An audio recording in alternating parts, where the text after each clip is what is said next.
Latar, Jakarta Selatan. Apartemen minimalis. Kontras dengan gaya hidup mewah yang disembunyikan. Riana selalu percaya bahwa cinta sejati tidak seharusnya dibeli, dan kesetiaan tidak boleh diuji oleh nominal rekening bank. Itulah alasan mengapa, selama 2 tahun pernikahannya dengan Andi, ia memilih hidup dalam penyamaran. Di balik gaun-gaun sederhana dari butik kelas menengah dan pekerjaannya sebagai konsultan lepas biasa, tersembunyi identitas aslinya. Anindya Larasati, pewaris tunggal Larasati Group, salah satu konglomerasi terbesar di Asia Tenggara. Riana hanya ingin tahu, apakah Andi mencintainya sebagai Riana, wanita yang sederhana dan apa adanya, atau hanya akan melihatnya sebagai dompet berjalan. Sejauh ini, Andi, seorang karyawan di sebuah bank, telah menunjukkan kasih sayang yang tulus, tetapi lingkungan mereka, terutama ibu mertua Riana, Nyonya Laras, telah menjadi ujian yang jauh lebih berat. Riana, apakah kamu benar-benar tidak bisa mencari pekerjaan yang gajinya lumayan sedikit? Iya. Laras menyindir, mencondongkan tubuhnya ke depan saat mereka makan siang di sebuah restoran yang menurut Riana sangat biasa, tetapi sudah dianggap mewah oleh keluarga suaminya. Lihatlah Siska. Dia baru saja membeli tas baru yang harganya sama dengan gaji suamimu setahun. Itu namanya kelas. RI. Riana hanya tersenyum tipis. Jantungnya berdenyut geli. Tas yang disebut Nyonya Laras itu adalah limited edition yang harganya tidak sampai 1/10 dari harga jam tangan yang ia sembunyikan di kotak perhiasan di apartemennya. Bu, rezeki sudah ada yang mengatur. Yang penting halal, jawab Riana lembut, seolah tak terganggu. Iya. Laras mendengus. Halal itu sudah pasti. Tapi kalau rezeki sedikit, ya buat apa? Andi itu anak ibu satu-satunya. Harusnya dia hidup nyaman. Bukan di apartemen sempit seperti ini. Iya. Laras memang tidak pernah menyukai Riana sejak awal. Ia selalu membayangkan menantunya adalah wanita dari kalangan sosialita yang bisa mengangkat derajat keluarga. Riana yang biasa dianggapnya sebagai penghambat kemajuan finansial Andi. Beberapa hari kemudian, pertunjukan adu domba dimulai. Iya. Laras mengundang Siska, wanita pilihan ibu mertuanya, ke rumah. Siska tampil mencolok, berbalut barang-barang bermerek yang mencolok mata, selalu menceritakan proyek-proyek bisnisnya yang besar, padahal itu hanya bisnis kecil yang didukung oleh koneksi orang tuanya. Andi, coba deh kamu lihat proposal ini, kata Siska, menyodorkan folder. Ini proyek investasi properti di Bali. Untungnya besar sekali, tapi butuh modal awal lumayan. Kalau kamu mau gabung, aku bisa bantu kenalan dengan link pentingku. Riana tahu betul proyek itu. Itu adalah salah satu proyek yang gagal dari kompetitor perusahaannya. Riana hampir saja tertawa, tetapi ia menahan diri. Malam itu, setelah Nyonya Laras dan Siska pulang, ketegangan terasa di apartemen mereka. Andi tampak gelisah. Sayang, kenapa kamu hari ini diam saja? Tanya Riana sambil membereskan piring. Andi menghela napas. Bukan apa-apa. Iya. Ibu bilang kamu tidak pernah mendukung karierku. Beliau bilang kamu sering membisikkan agar aku puas dengan posisi saat ini saja. Tangan Riana yang sedang mencuci piring terhenti. Apa? Kapan aku mengatakan itu? Tadi siang, saat kamu ke kamar mandi. Ibu bilang padaku, Andi, istrimu itu ingin kamu tetap biasa-biasa saja agar tidak ada wanita lain yang melirik. Itu namanya tidak mendukung kemajuan suami. Riana merasakan sakit menusuk di dadanya, bukan karena cemburu, tetapi karena pengkhianatan emosional yang dilakukan Nyonya Laras. Ini bukan lagi sekadar sindiran tentang uang. Ini adalah kebohongan yang merusak fondasi kepercayaan pernikahan mereka. Andi, dengarkan aku baik-baik, kata Riana, meletakkan piring. Aku tidak pernah mengatakan hal seperti itu. Aku selalu bilang padamu, aku akan mendukung apapun yang kamu impikan. Andi terlihat bingung dan tertekan. Aku tahu, sayang. Tapi ibu bersumpah. Beliau bilang, kamu bahkan bilang, buat apa kaya-kaya, nanti suamiku direbut orang. Aku bingung harus percaya siapa. Saat itu, Riana menyadari bahwa sandiwara, wanita biasa, yang ia mainkan sudah mencapai batasnya. Laras tidak akan berhenti, dan jika ia terus diam, pernikahannya yang tulus akan hancur karena fitnah busuk. Keesokan harinya, saat Andi pergi bekerja, Riana duduk di depan laptopnya. Ia membuka akun bank pribadinya, akun yang diisi oleh dana warisan dan dividen perusahaan. Nominalnya membuat angka di rekening nyonya Laras terlihat seperti uang receh. Ia kemudian mengeluarkan sebuah handphone lama yang ia gunakan khusus untuk merekam percakapan di rumah mertuanya. Riana telah menduga bahwa nyonya Laras akan melakukan hal-hal kotor. Jadi ia memasang perangkat perekam kecil di ruang tamu saat mereka berkunjung. Riana memutar rekamannya. Laras berbisik. Pokoknya kamu harus terus bilang Riana boros. Bilang dia menghabiskan uangmu untuk hal-hal aneh. Buat dia terlihat jahat di mata Andi. Ya. Siska tertawa kecil. Siap, Tante. Begitu mereka cerai, saya akan pastikan Andi langsung jatuh ke tangan saya. Riana mematikan rekaman itu. Wajahnya yang semula tampak polos kini mengeras, memancarkan aura dingin yang biasa ia gunakan saat memimpin rapat dewan direksi. Cukup, gumamnya. Permainan sudah selesai. Ibu mertua, Anda pikir Anda sedang berhadapan dengan wanita lemah. Sekarang saatnya nona muda Anindya Larasati menunjukkan siapa dirinya sebenarnya. Riana segera mengirim email terenkripsi kepada kepala pengacaranya, M.R. Wijaya. Subjek, akhiri penyamaran. Persiapkan pengungkapan penuh. Ia memastikan semua dokumen, bukti adu domba, dan laporan kekayaan disiapkan. Babak penyamaran sudah selesai. Babak pembalasan dan pengungkapan akan segera dimulai. Malam itu, Riana memeluk Andi erat-erat, merasa bersalah karena telah mengujinya, tetapi juga sedih karena melihat suaminya begitu mudah dipengaruhi ibunya sendiri. Apapun yang terjadi, aku mencintaimu, Andi, bisiknya. Ia tahu, ujian terberat akan datang di babak berikutnya. Bagaimana Andi akan bereaksi saat mengetahui bahwa wanita yang ia anggap pas-pasan ternyata adalah seorang konglomerat, dan apakah cintanya cukup kuat untuk menerima kebenaran ini? Setelah Riana mengirimkan email kepada pengacaranya, M.R. Wijaya, ketenangan yang ia rasakan adalah ketenangan sebelum badai. Dia tahu langkahnya selanjutnya harus cepat dan terukur. Namun, Nyonya Laras rupanya juga tidak mau membuang waktu. Tekanan yang datang dari ibu mertua itu kini tidak lagi berupa sindiran halus, melainkan serangan terang-terangan yang merusak martabat Riana. Laras mulai memposting hal-hal terselubung di media sosial, mengutip pepatah kuno tentang menantu yang hanya bisa menghabiskan, bukan menghasilkan, dan selalu menandai Siska dalam postingan tentang wanita berkelas dan visioner. Ibu mengajak kita makan malam di restoran Italia baru, kata Andi suatu sore. Ekspresinya tegang. Tapi, ibu meminta kita datang terpisah. Katanya, dia ingin membahas masalah proyek bank denganku secara serius. Dan itu, bukan urusan rumah tangga biasa. Riana langsung mengerti. Laras berusaha mengisolasi Riana, mencegahnya mendengarkan racun yang ia suntikan ke pikiran Andi. Baiklah, aku akan datang terlambat sedikit, jawab Riana tenang. Di saat yang sama, ia mengirim pesan ke sopir pribadinya yang kini bertugas sebagai pengintai rahasia. Ia tahu persis di mana Nyonya Laras dan Andi akan makan malam, dan ia juga tahu harus mencari apa. Sore itu, alih-alih bersiap mengenakan pakaian sederhana, Riana mengunjungi sebuah gedung perkantoran mewah di kawasan Sudirman, salah satu aset yang dikelola oleh Larasati Group. Ia bertemu dengan M.R. Wijaya di ruang rapat privat. Riana, atau yang di sana dikenal sebagai Nona Anindya, berganti persona total. Ia mengenakan setelan bisnis hitam yang elegan, matanya tajam dan suaranya tegas, mendiskusikan laporan keuangan perusahaan dan memastikan semua dokumen aset, termasuk surat wasiat ayahnya, dalam kondisi prima. Nona, jika kita bergerak sekarang, seluruh aset bisa dibekukan sementara, termasuk kartu kredit yang dimiliki Nyonya Laras dan keluarganya yang berasal dari koneksi perusahaan.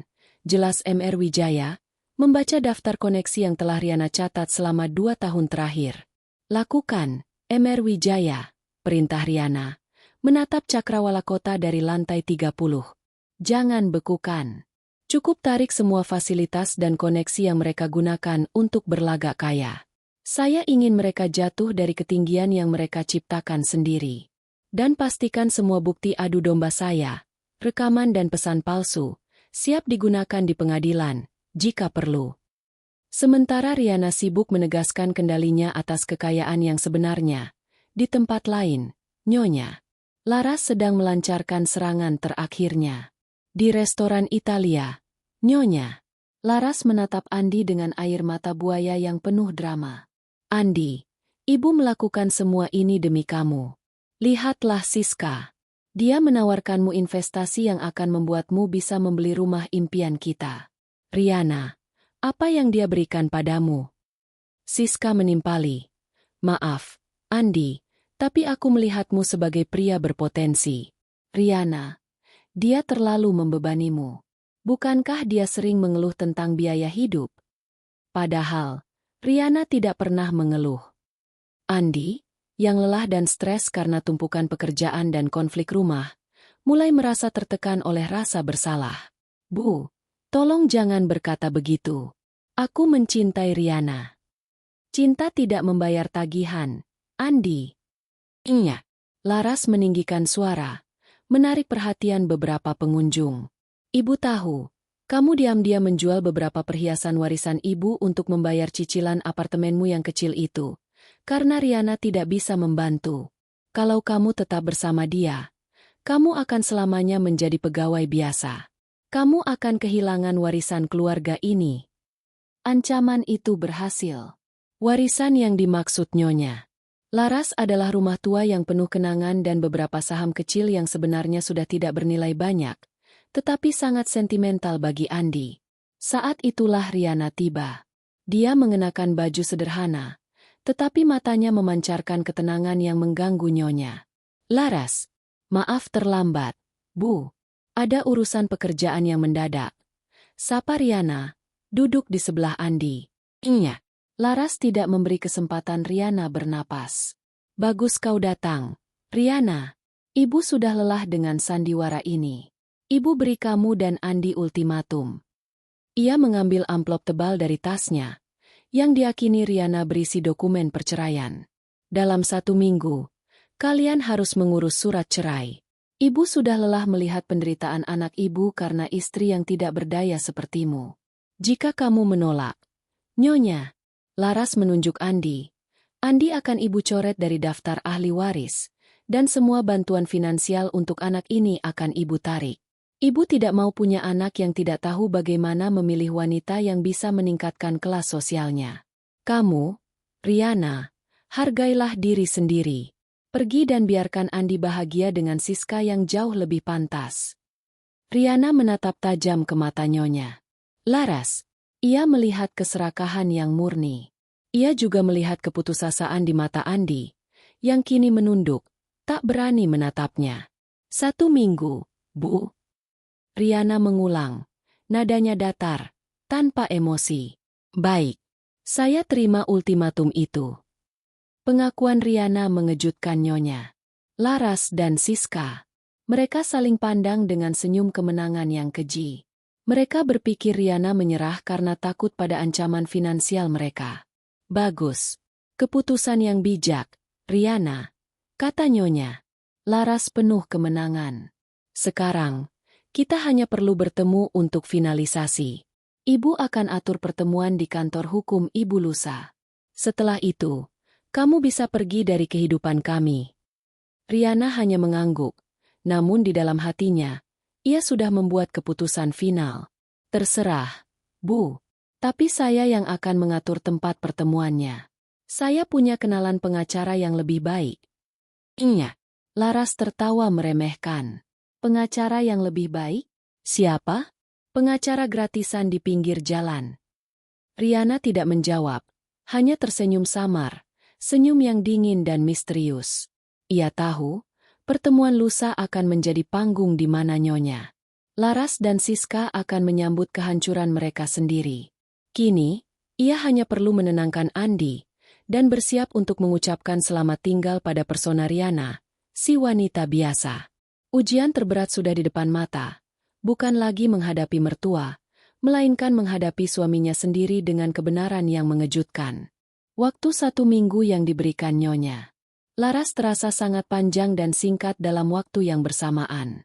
Bagi Andi, itu adalah 7 hari penderitaan, di mana ia harus berjuang antara cintanya pada Riana dan tekanan besar dari ibunya yang mengancam sanksi finansial. Bagi Riana, itu adalah 7 hari penantian yang tenang, di mana ia menyelesaikan semua persiapan untuk pengungkapan besar. Riana memilih lokasi pertemuan, penthouse meeting suite di sebuah hotel bintang 5 yang baru saja dibuka, The Grand Larasati Hotel. Laras menerima undangan itu dengan heran dan sedikit bangga, mengira Riana berhasil meminjam tempat mewah dari kenalan pengacara gratisan-nya untuk terakhir kalinya. Laras sama sekali tidak tahu bahwa Larasati, pada nama hotel itu bukan kebetulan. Itu adalah salah satu properti terbaru yang secara diam-diam dimiliki oleh perusahaan keluarga Riana. Pada hari yang ditentukan, ketegangan terasa begitu tebal. Riana tiba lebih dulu bersama Andi. Riana masih mengenakan persona lamanya. Gaun sederhana berwarna krem, tanpa perhiasan mencolok, dan tas tangan yang harganya bisa dibeli di toko biasa. Sementara itu, Andi tampak kuyu, matanya merah karena kurang tidur. Ia terus memegang tangan Riana, meminta maaf karena tidak bisa melindunginya dari ibunya. "Aku minta maaf, sayang. Aku tidak tahu harus berbuat apa. Ibuku terlalu menekan," bisik Andi. "Aku tahu, Andi. Jangan khawatir. Hari ini semua akan selesai," jawab Riana, dengan tatapan yang jauh lebih dalam dari biasanya. Tak lama kemudian, pintu ruangan terbuka, dan Nyonya Laras masuk dengan aura kemenangan, diikuti oleh Siska. Laras mengenakan setelan desainer yang mencolok, sementara Siska membawa tas tangan terbaru yang selalu ia banggakan. Mereka menatap Riana dengan pandangan meremehkan. "Wah, Riana, ternyata kau cukup punya selera juga memilih tempat ini. Sayang sekali, sebentar lagi tempat semewah ini tidak akan pernah kau jamah lagi," cibir Nyonya Laras, duduk di kursi utama di meja bundar mahoni yang mengkilap. Siska meletakkan tasnya di atas meja dengan sengaja, memamerkan mereknya. "Ya, RI, tempat ini terlalu berkelas untuk acara sedih seperti perceraian.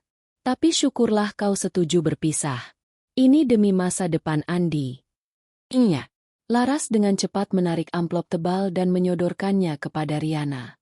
Amplop itu berisi surat gugatan cerai yang sudah mereka siapkan, lengkap dengan janji palsu tentang uang tutup mulut yang jumlahnya sangat kecil. "Ini, tanda tangani, Riana. Ibu sudah menyiapkan pengacara kami, Mr. Haris, yang sudah menunggu di luar. Kau tanda tangan, selesai, dan kita tidak perlu melihat wajahmu lagi," kata Nyonya Laras dengan suara kejam. Riana mengambil pena. Tangannya bergerak menuju kolom tanda tangan. Andi menutup matanya, tak sanggup melihat momen itu. Laras dan Siska tersenyum penuh kemenangan. "Sebelum aku tanda tangan," ujar Riana, suaranya tenang, menghentikan gerakan pena hanya 1 inci di atas kertas. "Aku ingin memastikan satu hal, Bu. Keputusan Anda untuk memisahkan kami ini murni karena Anda ingin Andi mendapatkan wanita yang lebih kaya, benar?" Laras tertawa sinis. "Tentu saja. Apalagi, kekayaan adalah segalanya. Riana, kau tidak punya apa-apa untuk ditawarkan. Siska akan memberi Andi koneksi dan status sosial. Dan kau hanya parasit kecil." "Parasit kecil." Riana mengulang kata-kata itu perlahan. Tepat pada saat itu, pintu ruangan diketuk, dan seorang pria berjas mahal masuk. Dia bukan Mr. Haris, pengacara Nyonya Laras. Pria itu adalah Hemer Wijaya, kepala pengacara Riana. Di belakangnya, berdiri 2 orang pengawal pribadi Riana yang berbadan besar. Laras mengerutkan dahi. "Siapa ini? Siapa kau? Kami tidak mengizinkan ada orang luar." Mr. Wijaya mengabaikan Nyonya Laras. Ia berjalan lurus ke arah Riana, membungkuk dalam-dalam, dan memberikan sebuah map kulit berwarna marun. Maafkan saya terlambat, Nona Anindya. Saya sudah membawa semua dokumen yang Anda minta, termasuk bukti transfer dana dan laporan aset keluarga, ujar Emer Wijaya, nadanya resmi dan penuh penghormatan. Seluruh ruangan hening. Andi mengangkat kepalanya. Bingung. Iya. Laras dan Siska terpaku. Nona Anindya. Iya. Laras tergagap. Riana meletakkan pena dan surat cerai di meja. Ia mengangkat pandangannya. Dan aura, Riana si wanita biasa, lenyap. Mata tajam dan ekspresi berwibawa Nona Anindya kini mengambil alih. Ia adalah pewaris konglomerat yang ditakuti di dunia bisnis, bukan menantu yang dicibir. Ya, Bu Laras. Anindya Larasati, kata Riana. Suaranya kini bergetar karena otoritas, bukan karena keraguan. Itu adalah nama asli saya. Saya juga dikenal sebagai Riana, wanita yang selama 2 tahun ini Anda sebut parasit kecil dan tidak berdaya. Ia mengambil map kulit dari Emer Wijaya. Ia tidak lagi duduk, melainkan berdiri tegak. Siska, tas yang Anda pamerkan? Itu adalah produk butik di salah satu mall milik perusahaan saya. Dan hotel ini? Anda sedang mengadakan pertemuan perceraian di salah satu properti baru saya, Bu Laras. Kata Riana sambil menunjuk ke logo hotel yang terukir samar di dinding. Riana membuka map marun itu. Ia mengeluarkan tumpukan dokumen yang tebal, sertifikat saham, laporan laba rugi, dan yang paling mencolok, akta wasiat ayah Riana yang mencantumkan namanya sebagai pewaris tunggal Larasati Group. Kekayaan yang ia miliki, yang terperinci di dalam dokumen, jauh melampaui total aset nyonya Laras dan Siska jika digabungkan 100 kali lipat. Ini, Riana menepuk tumpukan dokumen itu. Ini adalah identitas saya. Dan inilah yang saya tawarkan pada Andi.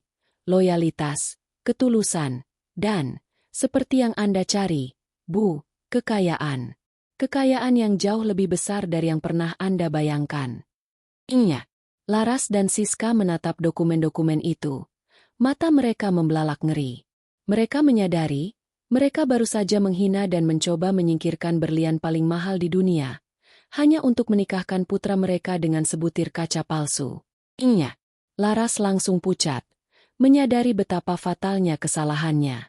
Udara di dalam ruang pertemuan penthouse terasa begitu dingin, seolah AC sentral di hotel mewah itu baru saja membekukan segalanya. Iya. Laras dan Siska masih terdiam. Wajah mereka sepucat kertas yang seharusnya ditandatangani Riana. Di sisi lain, Andi menatap Riana, istrinya, dengan campuran rasa takjub, kebingungan, dan kepedihan yang mendalam.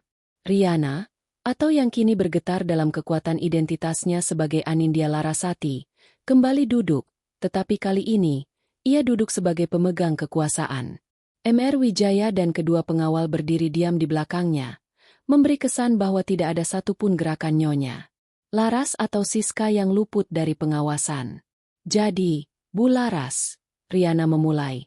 Suaranya kini tenang, namun mematikan. Ia mendorong tumpukan dokumen warisan itu lebih dekat ke arah nyonya.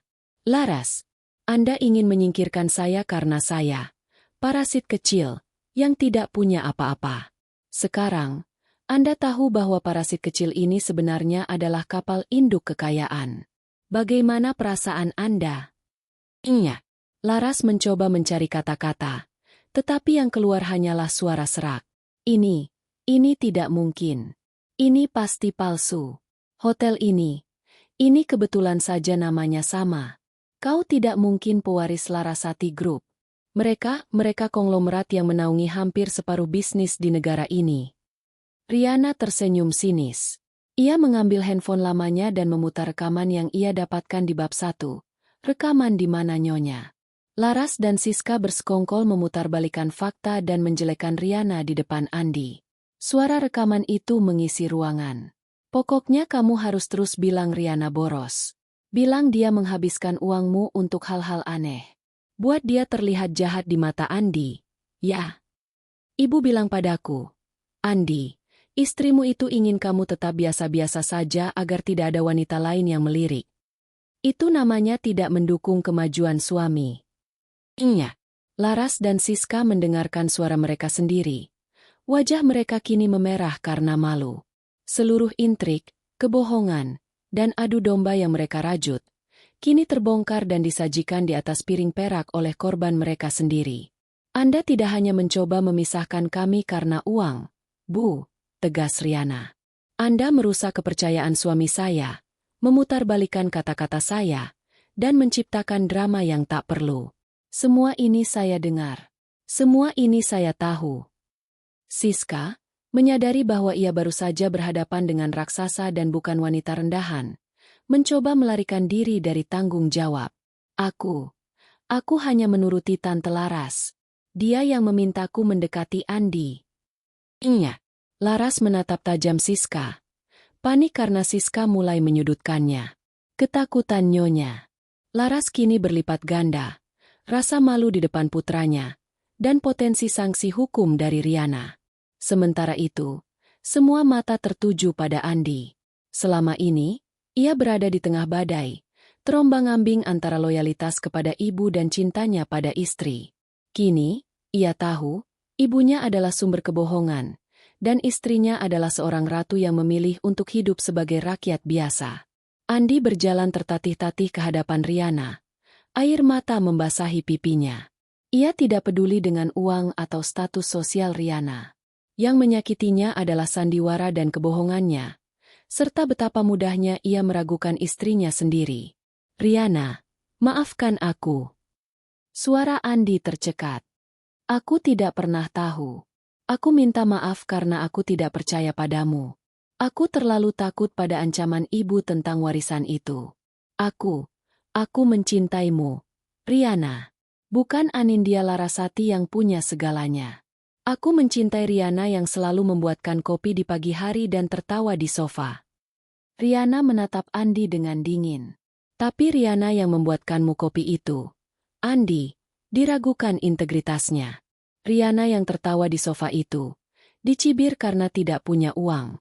Bagaimana aku bisa percaya lagi, setelah semua kebohongan yang masuk ke telingamu, dan kau memilih percaya pada ibumu? Iya, Laras, yang menyadari ia benar-benar berada di ambang kehancuran, bukan hanya kehancuran pernikahan putranya, tetapi potensi kehancuran reputasi sosialnya yang ia jaga mati-matian, melakukan hal yang paling drastis. Dengan pakaian mahalnya, Nyonya, Laras berlutut di lantai marmer, di hadapan Riana, Siska, Andi, dan pengacara Riana. Anindya. Nona muda Anindya. Saya mohon ampun. Suara Nyonya Laras pecah. Saya salah. Saya benar-benar serakah dan mata duitan. Saya tidak tahu Anda adalah... Nona, saya mohon, jangan bongkar ini ke publik. Jangan hukum kami. Saya mohon ampun. Saya berjanji akan menjauhi rumah tangga kalian. Saya akan memperlakukan Riana, Anindya, seperti ratu yang memang pantas ia dapatkan. Riana menatap ke bawah, melihat Nyonya Laras, wanita yang dulu begitu sombong, kini tersungkur dalam kehinaan. Ia membiarkan keheningan menggantung, membiarkan rasa takut mencengkeram ibu mertuanya. Ia kemudian menoleh ke arah Mr. Wijaya. Mr. Wijaya, tolong siapkan dokumen cerai yang baru. Kali ini, dokumen yang akan saya tanda tangani bukanlah surat gugatan cerai dari Nyonya Laras, melainkan surat gugatan cerai dari saya. Saya yang akan mengajukan gugatan. Perintah Riana, suaranya menggelegar. Iya, Laras berteriak kaget. Jangan, saya mohon, jangan cerai. Riana mengambil surat gugatan cerai yang disiapkan Nyonya Laras dan meletakkannya di hadapan Andi. Andi, satu hal yang saya tidak bisa belikan dengan uang adalah kepercayaanmu, kata Riana, matanya penuh kepastian. Surat cerai ini ada di tanganmu. Kau yang memutuskan. Jika kau ingin kita berakhir, tanda tangani surat ini. Jika kau ingin berjuang, buang surat ini, dan bersiaplah menghadapi konsekuensi dari pilihanmu. Ia menyerahkan pena kepada Andi, menempatkan nasib pernikahan mereka sepenuhnya di tangan pria itu. Ruangan itu kini hanya menyisakan 3 orang yang menunggu keputusan. seorang ibu yang ketakutan, seorang wanita saingan yang menghilang dalam bayangan, dan seorang suami yang harus memilih antara masa lalu yang penuh kebohongan dan masa depan yang penuh dengan kebenaran yang berat. Pena di tangan Andi terasa berat, seolah memuat beban 2 tahun pernikahan yang penuh cinta, dikotori oleh intrik dan kebohongan ibu kandungnya sendiri. Laras masih berlutut, wajahnya memohon, sementara Riana berdiri tegak, membiarkan keheningan yang menyesakkan menjadi hakim. Beberapa detik berlalu, terasa seperti keabadian. Tiba-tiba, Andi tersentak. Ia menatap surat gugatan cerai yang disiapkan ibunya itu, surat yang merendahkan Riana.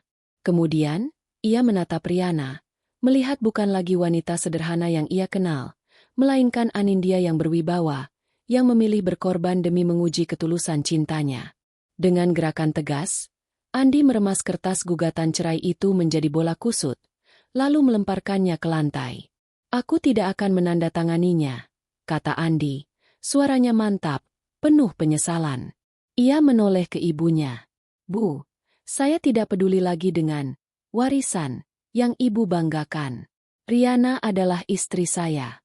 Dan saya tahu, di balik semua uang ini, dia adalah wanita yang saya nikahi. Saya minta maaf karena meragukan cintanya hanya karena ancaman finansial ibu." Laras bangkit berdiri, wajahnya kecewa sekaligus lega.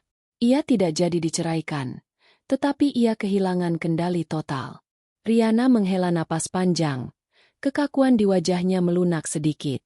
Ia tahu, keputusan Andi membuktikan bahwa pria itu mencintainya tanpa memandang kekayaan. Namun, ia tidak bisa langsung memaafkan. "Keputusanmu, Andi, aku hargai," kata Riana, kini berbicara dengan nada yang lebih personal. "Tapi kepercayaan kita rusak. Untuk membangunnya kembali, aku punya syarat." Ia menoleh ke Nyonya Laras, yang kini berdiri gemetar.